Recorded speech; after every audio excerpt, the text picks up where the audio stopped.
ہماری قسط نمبر 3 اور اس ناول کا نام ہے رقص۔ اور تو قسطیں ہماری یہاں پہ کمپلیٹ ہو گئی ہیں۔ آگے کی اسٹوری کیا ہے دیکھتے ہیں آج کی اس قسط کے اندر۔ محسن تم بدنام بہت ہو، جیسے ہو پھر بھی اچھے ہو۔ صبح کی ریشمی کرنیں دھیرے دھیرے اس پوری حویلی کو اپنی لپٹ میں لے رہی تھی۔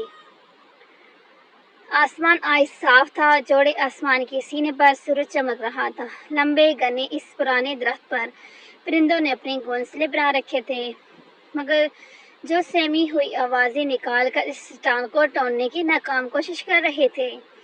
اس بڑی حویلی میں معمول کے مطابق چہل پہل تھی۔ نیچے اس بڑے سے ہال میں صوفے پر امیر دادان کچھ لوگوں کے ساتھ باتوں میں مصروف تھے۔ سفید کاٹن کی سوٹ میں چوڑی پیشانی والے وہ بزرگ اس عمر میں بھی ہوبر لگتے تھے۔ آدھے سر کالا اور آدھا سفید تھا، داڑھی کے بال بھی چاندنی اتر آئی تھی، لیکن آج بھی وہی روب باقی تھا۔ پورے گھر میں ہر انسان ان سے بات کرنے سے خوف کھاتا تھا، سوائے وحاج کے۔ اس کی ایک وجہ شاید یہ بھی تھی کہ وہ اس خاندان کا اکلوتا چشم و چراغ تھا۔ ابھی بھی وہ تیسری بار ملازم کے ہاتھ بلاوا بیچ چکے تھے، لیکن وہ یہاں نہیں آیا تھا۔ حویلی کی پچھلی طرف کچن میں کھڑی دو عورتیں سر جوڑے باتوں میں مصروف تھیں۔ میر داد کی بڑی بہو اور وحاج کی ماں رضیہ اور چھوٹی سب سے لاڈلی بہو مہرالنساء۔ ہال میں بیٹھے سب نفوس نے سر گھما کر دیکھا۔ وہ بکھرے بالوں کے ساتھ ٹراؤزر اور شرٹ پہنے ہی سیڑھیوں سے نیچے اتر رہا تھا۔ وہاں بیٹھے دو اجنبی چہروں نے عجیب سی نظروں سے اسے دیکھا تھا اور میر داد خجالت سے مسکرائے تھے۔ پھر سیڑھیوں سے اترتے وحاج کو افسوس سے دیکھا تھا۔ پتہ نہیں وہ اتنا صاف گو تھا یا انہیں چڑھانے کے لیے ایسی ہی حرکتیں کرتا تھا۔ وہ اب ان کے سر پر پہنچ آیا تھا۔ وہ ایک نظر اسے دیکھ کر پھر میر داد کی طرف متوجہ ہو گئے تھے۔ وہ بھی سر جھٹک کر صوفے پر بیٹھ گیا تھا۔ وہ تھری پیس سوٹ میں ملبوس دو کم عمر نوجوان حلیے سے کوئی رپورٹر لگتے تھے۔ شہباز خان اور رجب خان کسی کام سے دوسرے گاؤں گئے ہوئے تھے، اس لیے میر داد نے وحاج کو میڈیا کے سامنے کیا۔ حالانکہ اچھائی کی امید انہیں اس کے ساتھ کبھی بھی نہیں تھی، اور اب انہیں اپنی غلطی کا احساس ہو رہا تھا۔ تو ہاں جی، آپ گاؤں کے بڑے ہیں اور گاؤں کے لوگوں کے خیر خواہ بھی ہیں۔ ہمیں لگتا ہے آپ سے بڑھ کر کوئی بھی گاؤں کے مسائل کو حل کرنے میں ہماری مدد نہیں کر سکتا۔ کیمرہ سیٹ ہوا تھا۔ اس رپورٹر نے مسکرا کر انٹرویو کا آغاز کیا تھا۔ میر دادان نے مسکرا کر محض سر ہلایا تھا۔ وہ بوریت سے کچھ دیر انہیں دیکھتا رہا، پھر سیدھا ہو کے بیٹھا۔ ایسی محفلوں میں میرا کیا کام ویسے، اس نے لاپرواہی سے کہا۔ تو تینوں نے چونک کر وحاج کی طرف دیکھا، جو بور سا لگ رہا تھا۔ آپ کی بار میر داد کی نظروں میں غصہ تھا۔ کیوں میر داد خان کے بعد آپ نے ہی اپنے والد صاحب کے ساتھ مل کر گاؤں کی باغ دوڑ سنبھالنی ہے؟ رپورٹر تہذیب کا شکار ہوا۔ مجھے تو کوئی دلچسپی نہیں، اس نے نیوز رپورٹر کے قریب ہو کر صاف گوئی کا مظاہرہ کیا۔ وجہ جان سکتا ہوں وحاج صاحب؟ گفتگو کا موضوع بدل گیا تھا۔ رپورٹر اس دفعہ ریٹنگ کے لیے قدرے دلچسپی سے اس کی طرف پلٹا۔ پروگرام لائیو جا رہا تھا اور میر داد سوائے ماتھے سے پسینے صاف کرنے کے علاوہ کر بھی کیا سکتے تھے؟ میں آپ کو بتانے میں دلچسپی نہیں رکھتا، اس نے مسکرا کر جواب دیا تھا۔ رپورٹر یکدم شرمندہ ہو گیا میر داد کی طرف پلٹا تھا۔ تو ہم کیا بات کر رہے تھے؟ ہاں جی، اس نے مائک درست کرتے ہوئے سوال پوچھنا چاہا۔ میں یہاں آپ سے یہ پوچھنا چاہتا ہوں کہ اگر یہاں پیداوار کی شرح زیادہ ہے تو یہاں غربت کی شرح بھی زیادہ ہے۔ اتنی محنت کے باوجود اگر یہاں کے لوگوں کو 2 وقت کی روٹی نہیں مل رہی، کیا میں یہ سوال پوچھ سکتا ہوں کہ یہاں کے لوگوں کی محنت سے جو فنڈز ملتی ہیں کیا وہ ضرورت زندگی کے لیے کافی نہیں ہیں؟ رپورٹر سنجیدگی سے پوچھ رہا تھا۔ اس سے پہلے کہ میر داد خان کچھ کہتے، وحاج نے ان کی بات کاٹ دی۔ میں اس بات کا جواب دینا چاہتا ہوں، مسکرا کر کہا گیا تو رپورٹر ان کی طرف متوجہ ہوا تھا۔ آپ یقیناً حیران ہوں گے کہ میں ایک وڈیرا ہونے کے باوجود اس نظام کے خلاف ہوں، لیکن میں اس نظام کے خلاف ہوں۔ اس کے اس قدر اطمینان سے کہنے پر میر داد نے افسوس سے سر اٹھا کر دیکھا تھا۔ رپورٹر البتہ مائک ہاتھ میں پکڑے دلچسپی سے بیٹھا تھا۔ مجھے تو یہ سمجھ نہیں آتی کہ ہم لوگ پاگل ہیں، بے وقوف ہیں، آنکھیں نہیں رکھتے یا دیکھنے کے باوجود اس سے جھٹلاتے ہیں۔ کیا حکومت کرنے کے لیے ادھا کوئی اس دوسرے ملک کی ڈگری، سیاسی بیک گراؤنڈ، 8-10 گارڈز ہونا ضروری ہیں؟ آپ کیا سمجھتے ہیں ایک عام کسان ان پڑھ لکھے لوگ پر حکومت نہیں کر سکتا؟ وہ تیزی سے مگر صاف گوئی سے کہہ رہا تھا اور میر داد بس اسے دیکھ کر رہ گئے تھے۔ ویسے کیوں تھا وہ کبھی سمجھ نہیں پائے تھے۔ میرے نزدیک امیروں کی بحث میں چھپے ان وڈیروں، جاگیرداروں، حکمرانوں سے زیادہ اچھی حکومت ایک عام شہری کر سکتا ہے، کیونکہ اس کو کوئی چیز تھالی میں سجا کر نہیں ملتی، اس کا کوئی سیاسی بیک گراؤنڈ نہیں ہوتا، اس کے پاس باہر کی ڈگری نہیں ہوتی، اس نے پیٹ بھر کے کبھی کھایا نہیں ہوتا، وہ محنت کرنا جانتا ہے، وہ ہی ہوتا ہے جو بھوک کے رہنے کی تکلیف سے واقف ہوتا ہے، وہ جانتا ہے سڑک پر سونا مشکل ہوتا ہے، اور وہ یہ بھی جانتا ہے کہ مجبور باپ کی آنکھوں میں دم توڑتے خواب کیا قیمت ہے۔ وہ تعلیم سے محروم بچوں کی خواہش کا احترام کرتا ہے۔ وہ دھیرے دھیرے بول رہا تھا، ماحول یکدم بدل گیا تھا۔ دور اس چمچماتے کوٹھے میں وہ جہاں آرا کے ہمراہ بیٹھی کسی ٹرانس میں اس کے الفاظوں کے سحر میں مطلع تھی۔ وہ کون تھا، وہ کیا تھا، کوئی نہیں جانتا تھا، شاید وہ خود بھی نہیں۔ ابھی یہاں بیٹھے اسے تھوڑا سا احساس ہوا کہ کہیں وہ غلط تھی، وہاں وہ اب تک بول رہا تھا، ماحول بدل رہا تھا، ریٹنگ بڑھ رہی تھی، کوئی وڈیرا پہلی بار اپنے ہی متعلق بول رہا تھا، اور آپ لوگ یہاں بیٹھے جو انتخابات کے دنوں میں انہی وڈیروں اور جاگیرداروں کے پیچھے جوتے گھساتے ہیں اور بعد میں آ کے مسائل پر گفتگو کرتے ہیں۔ اس کے اس طرح کہنے پر ان رپورٹر شرمندہ دکھائی دے رہے تھے، مگر وہاں پرواہ کسے تھی؟ میں جانتا ہوں میری یہ سب باتیں بہت سے لوگوں کو ناگوار گزریں گی، میرداد کو دیکھتے ہوئے کہا گیا تھا۔ وہ تپش بھری نظروں سے اسے دیکھ رہے تھے، اور دور اس کوٹھے میں کوئی ٹڑکی باندھے اسے دیکھ رہی تھی۔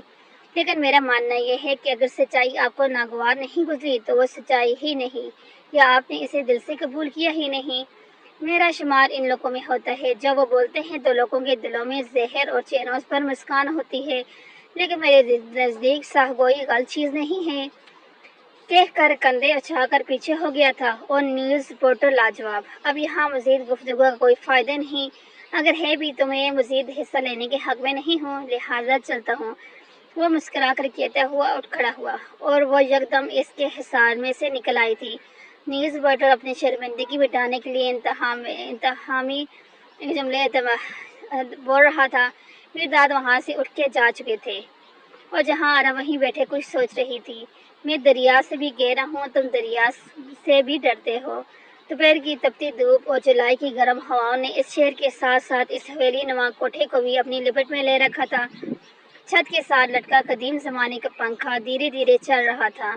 اس کمرے میں دو نفیس کی موجودگی کے باوجود خاموشی تھی۔ چمکیلی ساڑی میں ملبوس، بالوں کی لمبی چوٹی بنائے وہ بڑے بڑے ہوئے جسم والی عورت تکیے کے ساتھ ٹیک لگا کے بیٹھی ہوئی تھی، اور سامنے ہی سفید کاٹن کے لباس، اوپر وائس کوٹ پہنے، سامنے کے دو بٹن گرمی کی وجہ سے کھلے رکھے تھے۔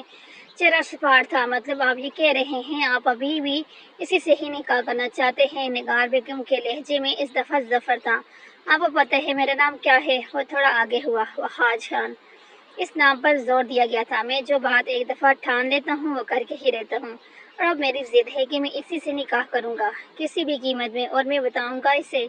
اپنی طوائف اسے بہت غرور ہے نا، اسے کوئی استعمال نہیں کر سکتا، میں کروں گا اسے استعمال، اور پھر اسے کسی ٹیشو کی طرح پھینک دوں گا۔ اس کے لہجے میں غرور اور نفرت تھی۔ تو اس میں ہم آپ کی کیا مدد کر سکتے ہیں؟ وہ روکھے لہجے میں بولی۔ آپ نے صرف اس کی ماں کو منانا ہے، چاہے جیسے بھی۔ اسے میں خود منا لوں گا۔ اس نے جھٹ سے انہیں کام بتایا۔ نہیں، ہاں جی، وہ نہیں مانے گی۔ نگار بیگم نے جان چھڑانی چاہی تھی۔ اس نے جیب سے نوٹ نکالی اور اس کے سامنے رکھ دی۔ انہوں نے ایک نظر دیکھا اور فوراً جواب دیا، معذرت، 2 ٹک جواب آیا تھا۔ اس نے نوٹوں میں اضافہ کیا۔ انہوں نے پھر ایک نظر دیکھا، اس کی بات سر نفی میں ہلایا۔ اس نے اور اضافہ کیا، ہم سوچیں گے، کہتے ہوئے اٹھا لیا۔ وہ دھیرے سے مسکرایا، جیب سے سگریٹ نکالا، ایک کش بھری تھی۔ اسے نگار بیگم، بہت عرصے پہلے کی بات ہے کہ اخبار میں ایک خبر نشر ہونے جا رہی تھی کہ آپ نے ایک یتیم بچی کا ریپ کروایا تھا اور اس کے پیسے لیے تھے۔ وہ سگریٹ کا دھواں ہوا کے سپرد کرتے ہوئے کچھ ایسے اطمینان سے بولا کہ نگار بیگم کو چھچوڑ کے رکھ دیا۔ یہ کیا بکواس کر رہے ہیں آپ؟ وہ غصے سے چلائی۔ میرے پاس ثبوت بھی ہے، وہ مسکرا کے بولا۔ آپ ایسا نہیں کر سکتے۔ وہ ابھی تک صدمے میں تھی۔ میں سب کچھ کر سکتا ہوں۔ اندازہ چیلنجنگ تھا، اور زیادہ کچھ کرنا بھی نہیں ہے۔ بس کرنا یہ ہے کہ ایک چھوٹی سی پریس کانفرنس کرنی ہے جس میں 2007 کے کیس کا راز افشان کر کے میں داد وصول کرنی ہے۔ مسکرا کر سر کو ہم دیا تھا۔ وہ بے بسی سے، غصے سے آگ بگولا ہو کے بیٹھی ہوئی تھی۔ ان کا بس نہیں چل رہا تھا کہ سامنے بیٹھے شخص کی گردن مروڑ دیں۔ آپ ایسا کچھ نہیں کریں گے، انہوں نے ایک انگلی اٹھا کر ضبط سے کہا۔ وہ زور سے ہنسا۔ اور میں اسے کیوں نہیں کروں گا؟ مجھے اس کے بدلے کیا ملے گا؟ اس نے تکیہ درست کر کر دلچسپی سے کہا۔ جو آپ کہیں، آپ کو زرباش چاہیے نا، ہم کچھ بھی کریں گے، وہ آپ کی ہی ہوگی۔ اب ان کا اندازہ منت برا تھا۔ ٹھیک ہے، لیکن یہ تو ہو گیا، اس بات کو چھپانے کا معاوضہ اب قانون کو نہ بتانے کا کیا معاوضہ دیں گی؟ اس نے معصومیت سے کہا۔ وہ ناسمجھنی سے اسے دیکھنے لگی۔ میں سمجھاتا ہوں، زیادہ نہیں، 5 لاکھ دے دیں۔ بہت آرام سے ڈیمانڈ کی گئی۔ ہمارے پاس اتنے پیسے کہاں سے آئے؟ وہ بے چارگی سے بولی۔ ارے آپ کے ہاتھ میں پکڑے ہوئے ہیں۔ وہ ایک دم اٹھ بیٹھا، مسکراتے ہوئے جوش سے بولا۔ وہ اس کا منہ دیکھ کے رہ گئی۔ پھر وہ نوٹ دوبارہ وہیں رکھ دیے۔ اس سے جتنا مشکل تھا وہ ہاں جان تھا۔ وہ لوگوں کے دماغوں کے ساتھ کھیلنا جانتا تھا۔ نوٹ جیب میں ڈال کر وہ باہر نکل گیا۔ نگاہ بیگم کلس کر رہ گئی۔ اب تو آنکھوں میں فقط دعائیں ہیں کچھ یادوں کی۔ ہم اسے یاد بھی آئیں تو کب یاد آئیں؟ باہر ٹیبل کے اوپر پڑے گلدان سے تیزی سے کوئی ٹکرایا تھا اور وہ زمین بوس ہو کے کسی کے پاؤں پر جا کے گرا تھا۔ اس کی نظر اس کی سفید پاؤں سے ہوتے ہوئے اس کے چہرے تک گئی تو ایک لمحے کے لیے اس کے تاثرات بدلے۔ چہرے پر سختی در آئی۔ وہ ڈر کی شدت سے زمین پر بیٹھ گئی تھی۔ سفید پاؤں خون سے بھر گیا اور ساتھ ہی زمین کو بھی لال کر گیا تھا۔ پتہ نہیں کیوں اس کا دل پچھتا رہا تھا۔ وہ اسے نظر انداز کرتا آگے بڑھ گیا، لیکن وہ 2 قدم سے آگے نہیں جا پایا۔ پھر پلٹا۔ زمین پہ بیٹھا اسی دن کی طرح جیب سے رومال نکالا اور اس کے پاؤں پر باندھنے لگا۔ وہ چپ چاپ نظریں جھکا کر بیٹھی رہی۔ وہ اٹھ کھڑا ہوا جانے لگا جب اس نے پکارا۔ وہ رکا مگر پلٹا نہیں۔ ہمیں آپ سے کچھ بات کرنی تھی۔ وہ کچھ تہذیب کا شکار لگتی تھی، اس لیے رک رک کر بول رہی تھی۔ ہم سے غلطی ہوگی، ہم آپ سے معافی چاہتے ہیں، اس نے شرمندگی سے سر جھکا کر کہا۔ وہ اس چیز کی توقع نہیں کر سکتا تھا، اس لیے فوراً پلٹا۔ میں اتنی جلدی معاف کرنے والے لوگوں میں سے نہیں، سختی سے کہہ کر جانے لگا جب وہ فوراً سے بول پڑی۔ آپ جو بھی کہیں گے ہم کریں گے، بس ہمیں معاف کر دیں۔ لہجے میں التجا تھی۔ وہ دو معنی انداز میں ہنسا، پھر پلٹا۔ جو ہم کہیں گے مانیں گی؟ اس کے قریب بالکل اس کے سامنے آ کر کھڑا ہوا۔ اس کی آنکھوں میں دیکھا۔ مجھ سے شادی کر لیں؟ چہرے پر ہموار تپش بھری مسکراہٹ تھی۔ وہ جسے مسکراہٹ سمجھ رہی تھی وہ اصل میں آگ تھی جو اسے اپنے لپٹ میں لینے کے لیے تیار تھی۔ وہ کچھ بھی نہ بول پائی، بس منہ کھولے سے دیکھ رہی تھی۔ کہیں مانیں گی؟ دوبارہ پوچھا گیا۔ نہیں نہ۔ تو اٹھ کھڑا ہوا۔ پھر معافی بھی نہیں مل سکتی۔ وہ وہاں سے چلا گیا اور اسے روک بھی نہ پائی۔ پہلی دفعہ دل کو کچھ ہوا تھا، مگر کیوں؟ چاند سے کہ دو بے دھڑک اترے۔ گھر میں دور و دیوار نہیں ہمیں۔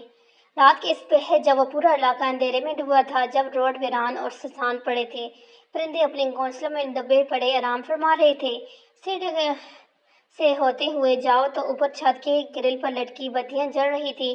آسمان آج نیلا نہیں بلکہ کالا تھا۔ ستاروں چھپا کے بیٹھے تھے۔ کوٹھے کے ہر کمرے کی بتی آہستہ آہستہ بجھ گئی تھی، سوائے اس کمرے کے جس میں رات کی اس پہر بھی بتی جل رہی تھی۔ اس نے جہاں کی گود میں سر رکھا ہوا تھا اور انگلیاں اس کے بالوں میں پھیر رہی تھی۔ اس معصوم چہرے والی لڑکی نے یکدم سر اٹھا کر گھڑی کی طرف دیکھا جو صبح کی 3 کا حصہ عبور کر چکی تھی۔ اماں جان، تہجد کا وقت ہو گیا ہے۔ اس نے اسی طرح ترچھے لیٹتے ہوئے گردن گھما کے اس سے پوچھا تو وہ جواب میں مسکرا دی۔ سوری زری، ایک سوال پوچھوں؟ انہوں نے سوال نظر انداز کرتے ہوئے پکارا تو وہ اٹھنے کا ارادہ تک کر کے پھر اس کی گود میں سر ڈھک کے لیٹ گئی۔ اگر تم یہ کبھی ایسا وقت آئے کہ تمہیں اللہ اور انسان، نعوذ باللہ، اللہ اور انسان کو کوئی مقابلہ نہیں ہے، لیکن میں یوں ہی ایک سوال پوچھ رہی ہوں تو تمہارا انتخاب کیا ہوگا؟ انہوں نے دلچسپی سے دیکھتے ہوئے کہا تو وہ ان کا چہرہ تکنے لگی۔ اماں جان، زندگی میں کیا ایسا وقت بھی آتا ہے؟ وہ حیران ہوئی بنا نہ رہ پائی۔ ہاں، بہت دفعہ، جب انسان کا دل اس چیز کی طرف لپکتے ہے جو اسے خدا سے دور لے جائے۔ وہ زرپاش انسان تو جلد باز ہے، یہ تو خود اللہ فرماتے ہیں۔ اب وہ جلد بازی کی کن معاملات میں کرتا ہے تمہیں پتہ ہے؟ تمہیں یقین یہ سوچ کر حیرت ہوگی، لیکن جب انسان سب سے زیادہ جلد باز خدا کو چھوڑنے میں ہی کرتا ہے۔ انہوں نے کچھ ایسے اطمینان سے کہا کہ وہ چونکی اور سر اٹھا کر بنا نہ رہ سکی۔ ہاں زری، اللہ کبھی انسان سے اپنا تعلق نہیں توڑتا، وہ خود سے ایسے صورتحال بناتے ہیں جس سے وہ تعلق نہ ٹوٹے۔ وہ تو تب بھی تعلق نہیں توڑتا جب انسان اس کے احکامات کی خلاف ورزی کرتا ہے اور پھر توبہ کا دروازہ کھلا رکھتا ہے۔ یہ تو انسان ہے جو تعلق توڑنے میں جلد بازی کرتا ہے۔ انسان کو زندگی میں سب چاہیے ہوتے ہیں سوائے خدا کے۔ وہ اس کے بالوں میں انگلیاں پھیرتے ہوئے سمجھا رہی تھی، وہ بس انہیں سن رہی تھی۔ یہ باتیں اس کے لیے نئی تھی، وہ شاید عجیب بھی۔ تو زندگی میں اگر آپ کو کسی کو ایک کو چننا ہو تو آپ خدا کو چنیں زری، چاہے ہم رہیں یا نہ رہیں، جب دنیا کو چنے گی تو خدا دور ہو جائے گا اور یہ آپ کا سب سے بڑا نقصان ہوگا۔ انہوں نے اس کے ماتھے پر بوجھ دیتے ہوئے کہا، اور ہاں، زندگی میں بہت سے ایسے مقام آئیں گے جب آپ لوگوں کے چہروں سے پردے ہٹتے دیکھو گی، جب آپ لوگوں کے دلوں میں زہر کو جانچو گی، جب آپ کے دل پر اتنے زخم لگ چکے ہوں گے کہ تکلیف ناقابل برداشت ہوگی، اور جب تمہیں لگے گا کہ اب آپ دوبارہ کبھی نہیں کھڑے ہو پاؤ گے، تو ذریعہ اس وقت دبک کے مت بیٹھ جانا، اور وقت ہوتے ہی اٹھنے کا۔ اپنے بیل بوتے پر سہارا مت ڈھونڈنا، سہارا برو ہوتے ہیں، چاہے دیوار کا ہو یا انسان کا۔ کوشش کرنا اپنے زور پر کھڑی ہو، جب دل تکلیف کی شدت سے پھٹ رہا ہو تو اس میں ڈوب جانا۔ میں تو کہتی ہوں، پھٹ جانا، پھٹ جانے دینا اس دل کو، اتنا تڑپا دینا، اتنا کہ تم اندر سے پوری طرح ٹوٹ جاؤ، پھر بنانا خود کو، پھر تمہیں کوئی نہیں توڑ سکے گا۔ وہ دھیرے دھیرے، جیسے اس کے کان میں کوئی سحر پھونک رہی تھی۔ میں تکلیف کے فوری مرہم پر یقین نہیں رکھتی، کبھی بھی ایسے نہیں ہوا کہ مجھے چوٹ لگی اور فوراً بھر جائے۔ اسے بھرنے میں وقت لگتا ہے، صدیاں لگتی ہیں، زمانے لگتے ہیں، پھر بھی نشان باقی رہ جاتے ہیں۔ اور دل کے زخم تو کبھی بھی نہیں بھرتے۔ جو لوگ کہتے ہیں نا کہ دل کے زخم بھر جاتے ہیں، وہ جھوٹے ہوتے ہیں۔ دل پر زخم نہیں لگتے، دبے لگتے ہیں، جیسے سفید چادر پر کالی سیاہی کے دبے۔ وہ معدم ہو سکتے ہیں، مٹتے نہیں۔ ہم جتنا بھی کہیں ہمارے زخم بھر گئے، یہ تو محض ایک فریب ہے۔ وہ دبے معدم ضرور ہوتے ہیں، مٹتے نہیں ہیں، اور آہستہ آہستہ کسی دمے کی طرح ہمیں اندر ہی اندر ختم کر دیتے ہیں، صدیوں کا بوڑھا بنا دیتے ہیں۔ اماں جان، آپ یہ سب ہمیں کیوں سمجھا رہی ہیں؟ آخر کا وہ بول ہی پڑی، وہ کب سے الجھن کا شکار تھی۔ کیونکہ ضروری نہیں کہ ہمیں کل آپ کو یہ ساری باتیں بتانے کی مہلت ملے۔ آپ کو بالکل نہیں پتہ دنیا کا، بہت معصوم ہیں آپ۔ ان کے لہجے میں محبت کے ساتھ ساتھ فکر مندی بھی عود آئی تھی۔ اماں جان، خدا کے لیے ایسی باتیں مت کریں، آپ ہمیشہ ہمارے ساتھ رہیں گی۔ وہ ناراض ہو کر اٹھ بیٹھی تھی، پھر ان کا ہاتھ چوم کر بولی، اچھا، ہم کہیں نہیں جا رہے، لیکن آپ ہم سے ایک وعدہ کریں۔ اب ہاں نہیں مانے گی، آپ اپنے والد کو ضرور ڈھونڈیں گی۔ اس کا ہاتھ تھام کر اس سے پوچھا تھا۔ اس کے چہرے کی رنگت بدل گئی تھی۔ کیوں؟ وعدہ زری کریں، وعدہ زری، انہوں نے اس دفعہ زور دے کر بولا تھا۔ اس نے جھکا ہوا سر اٹھا کر انہیں کہا، پھر چپ چاپ سر ہلا دیا۔ نہیں، انہوں نے آگے بڑھ کر اسے گلے لگا لیا۔ ان کے پاس وقت بہت کم تھا، اب انہیں وہاں سے ملنا تھا۔ یہ جو ہر قدم پر ٹھوکریں کھا رہا ہے، یہ شخص کھائے گا اپنے آپ سے مات آخر۔ موسم گرما کی اس تپتی ہوئی دوپہر میں، جب آسمان پر چمکتے ہوئے سورج کا راج تھا، سورج کی تیز کرنیں زمین کو ہدک بخش رہی تھی۔ چرند پرند گرمی کی شدت سے گھبرائے ہوئے اور پھولے کھملائے ہوئے محسوس ہو رہے تھے۔ ایسے میں رنگ برنگی روشنیوں سے مزین اس کوٹھے میں بھی سکونت تھا، خاموشی تھی۔ سارے کمرے میں اے سی آن تھے اور سب لڑکیاں اپنے کمرے میں دبکی بیٹھی تھیں۔ اس چھوٹے سے نفاست سے سجے کمرے میں پنکھا فل اسپیڈ پر چل رہا تھا اور بڑے پلنگ پر وہ دنیا جہاں سے بے خبر لیٹے رسالہ پڑھنے میں مصروف تھی۔ توجہ سارے رسالے پہ تھی، اس بات سے بے خبر کہ ساتھ والے کمرے میں اس کا فیصلہ ہونے جا رہا ہے۔ چمکیلی ساڑی زیب تن کیے، بالوں کو اونچے جوڑے میں قید کیے، میک اپ کا زر چڑھ لیے، وہ تکیے کے ساتھ ٹیک لگائے بیزار سی نظر آ رہی تھی۔ ساتھ ہی کالے رنگ کی سلک کی قمیض شلوار پہنے، گلے میں دوپٹہ ڈالے، عمر کے اس حصے میں بھی بہت خوبصورت تھی اور کوئی نوجوان دوشیزہ معلوم ہوتی تھی۔ چہرے پر صدیوں کی تھکن، بہت کچھ کھونے کا ملال تھا، جسے اب میک اپ کے ذریعے چھپانے کی کوشش کی گئی تھی۔ سیاہ بال جن پر چاندنی اتر آئی تھی، شانوں میں پھیلائے ہوئے تھے۔ سامنے بیٹھے اس مغرور لڑکے نے ایک نظر انہیں دیکھا تھا، پھر جگ سے پانی ڈال کر لبوں کے ساتھ لگا لیا تھا۔ اس کے جائزہ لینے کے ایک انداز تھا، چہرہ سپاٹ تھا۔ اس لمحے جہاں نے نظر اٹھا کر اس نوجوان لڑکے کو دیکھا تھا، جو اس وقت سفید کاٹن کی شلوار قمیض پہنے، بالوں کو ترتیب سے سیٹ کیے، سامنے کے دو بٹن ہمیشہ کی طرح کھولے رکھے تھے، گھنی مونچھوں کے نیچے لب دبائے ان کا جائزہ لینے میں مصروف تھا۔ چہرہ مغرور تھا اور اب وہ تہذیب کا شکار معلوم ہوتی تھی۔ اسے دیکھ کر انہیں کوئی یاد آیا تھا، ایسے جیسے انہوں نے کہیں دیکھا رکھا تھا، مگر کون؟ ہم نے آپ کو یہاں اس لیے بلایا کہ ہم آپ سے زرپاش کے متعلق بات کر سکیں۔ نگار بیگم نے ہمیں آپ کی خواہش کے متعلق آگاہ کیا ہے۔ انہوں نے گلا کھنگال کر گفتگو کا آغاز کیا تھا، پھر ایک نظر بیزار سی بیٹھی نگار کو دیکھا تھا۔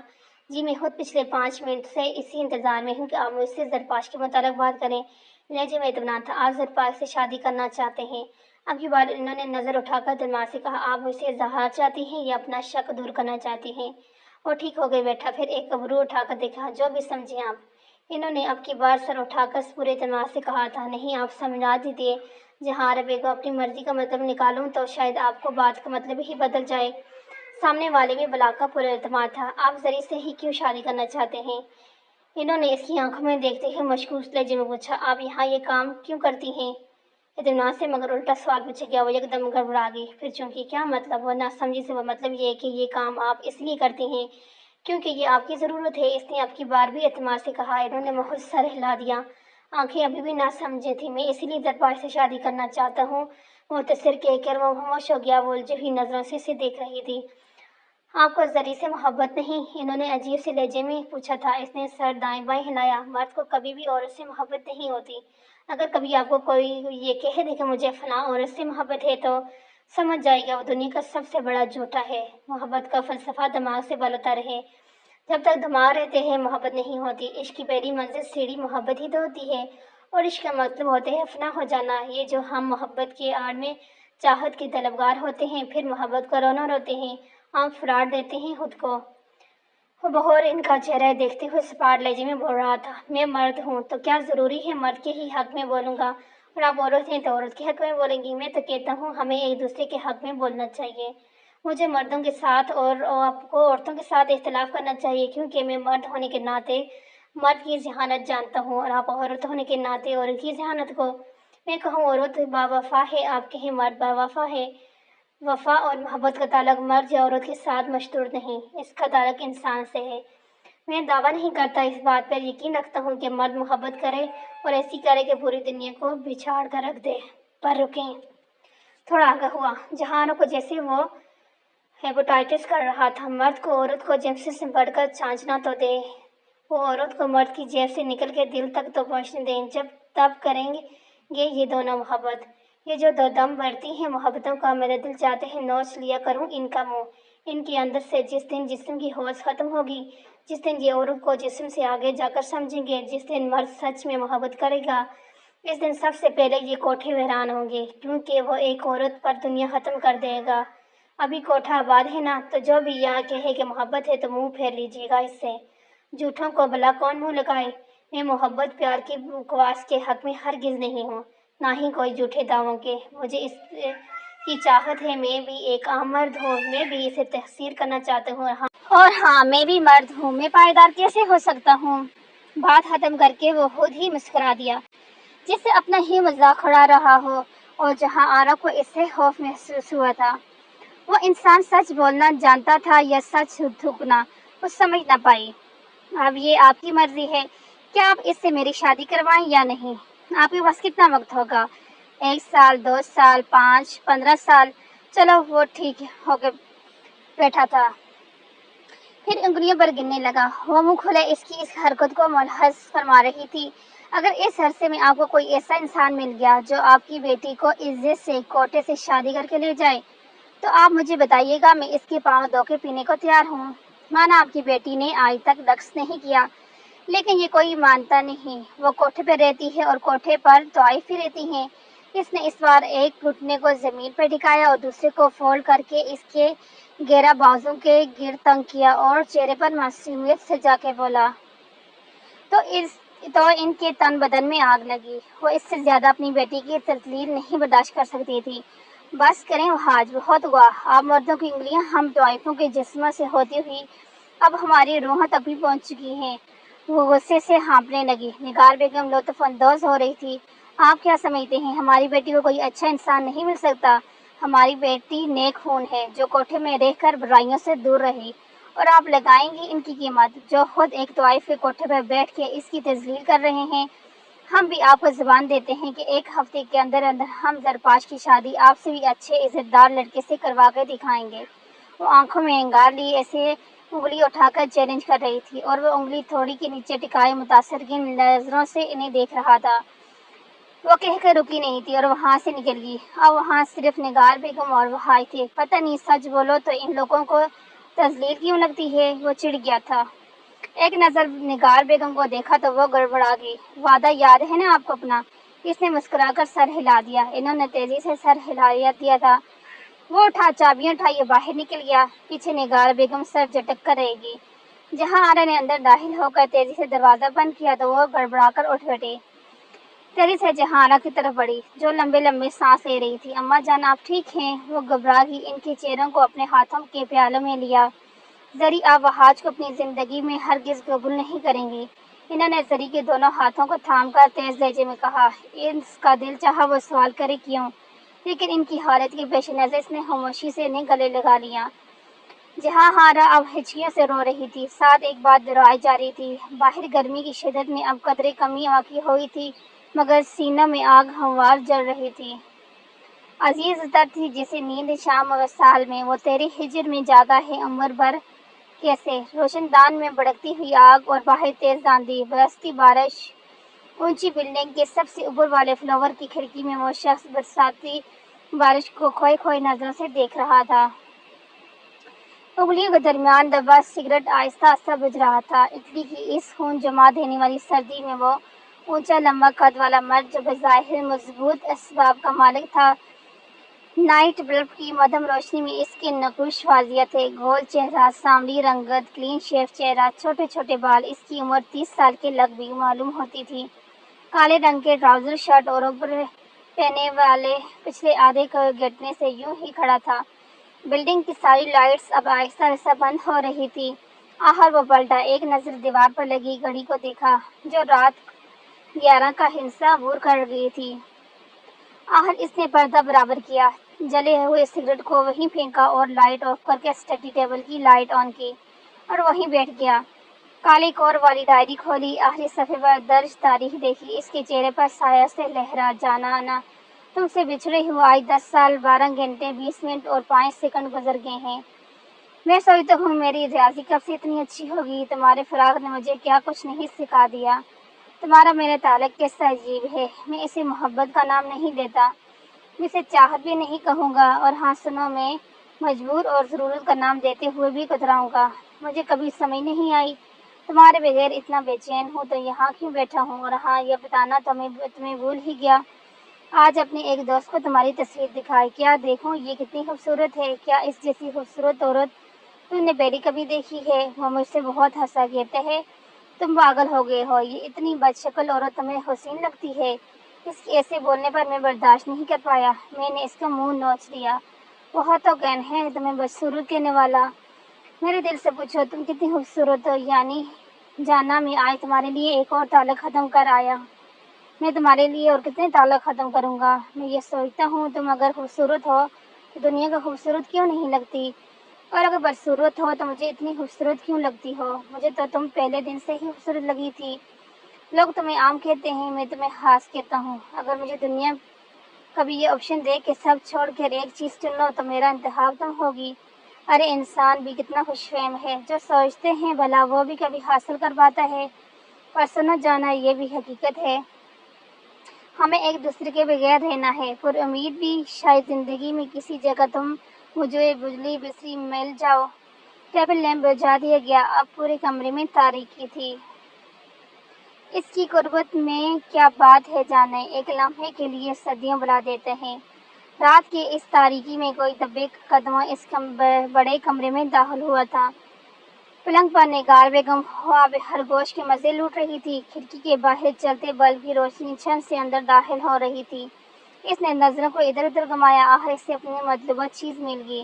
اس نے تیزی سے موبائل جھپٹا، ایک لمحے کے لیے روشنی کی شعاعیں چھت کے ساتھ لٹکے پنکھے پر عکس چھوڑ گئی۔ اس نے سہمی ہوئی نظروں سے دیکھا، نگار بیگم ابھی تک سو رہی تھی۔ اس نے سکھ کا سانس لیا، اس کے ہاتھ اب تیزی سے چل رہے تھے۔ اس نے اپنا مطلوبہ کام ختم کیا، موبائل اپنی جیب رکھ رکھا، پھر دبے قدموں چھت پر چلی گئی۔ اب بھی اس کے ہاتھوں میں تیزی تھی۔ دور اس حویلی میں رات کی اس پیر مکمل تاریکی تھی، سوائے اس کی کمرے کی۔ اس نے زمین پر بچھائی جانماز کو طے کیا، سر سے ٹوپی اٹھا کر سائے ٹیبل پر رکھی اور بجھے ہوئے موبائل کی طرف بڑھا۔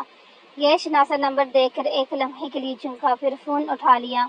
آواز سن کے اسے محسوس ہے جیسے جانی پہچانی ہے۔ ہیلو، ہم زرپاش بات کر رہے ہیں۔ آواز میں اعتماد اور مسکرائے بنا نہ رہ پایا۔ ذہن نشین محترمہ، آج آپ نے خود ہم سے رابطہ کیا؟ تمہاری لہجے میں کہا گیا۔ جی، کیونکہ بات ضروری تھی۔ اس نے سہمی ہوئی نظروں سے سیڑھیوں سے نیچے تاریکی میں ڈوبے ہوئے کمرے میں ڈالی۔